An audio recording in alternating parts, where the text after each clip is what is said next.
Môre, dis Sondag die 8ste Februarie en ek hoop jy het 'n heerlike, rustige Sondagoggend. Miskien sit jy iewers met 'n beker koffie en geniet die stilte voor die week se gejaag môre weer begin. Kom sit vir oulaas hierdie week saam met my op die stoep by Isak in Genesis 26 en ons hanteer vandag vanaf vers 12 tot 22. Gister was 'n deurslaggewende dag. Ons het gesien hoe Isak geworstel het met vrees en hoe hy amper in ou familiestrikke getrap het. Maar vandag sien ons wat gebeur wanneer 'n mens besluit om op te hou probeer om dinge self uit te dink en bloot God te vertrou. Die skrif sê Isak het in daardie land gesaai.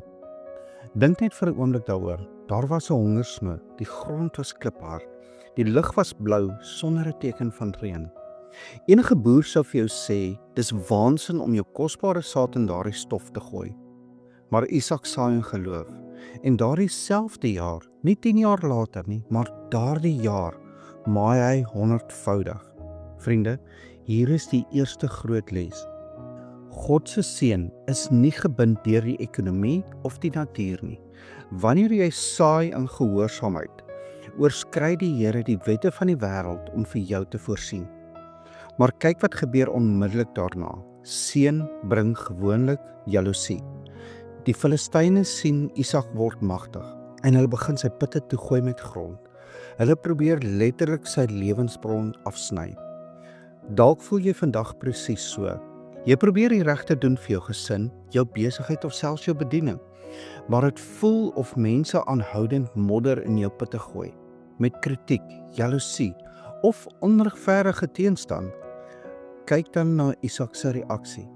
Dit is die geheim van sy vrede. Hy baklei nie. Hy mors nie sy tyd om briewe te skryf of in argumente betrokke te raak oor sy regte nie. Hy grawe die putte van sy pa weer oop. En as hulle dan hom daar wegjaag, dan beweeg hy aan. Hy grawe put Esek, dan put Sitna. Hy mors nie sy energie op die mense wat putte toe gooi nie. Hy gebruik daardie energie om die volgende put te grawe. Totdat hy by Rehoboth uitkom. Rehoboth beteken ruimte. Isak sê, nou het die Here vir ons ruimte gemaak en ons sal vrugbaar wees. Mag ek jou vandag uitdaag? Hou op om jou energie te mors op die putte wat mense toegegooi het. As daar teestand is wat jou vrede steel, moenie beklei nie. Beweeg aan. Hou aan grawe. Hou aan vertrou. God het vir jou 'n Rehoboth voorberei, 'n plek waar daar meer as genoeg ruimte is vir jou. En onthou, uiteindelik, dit alles wys na Jesus.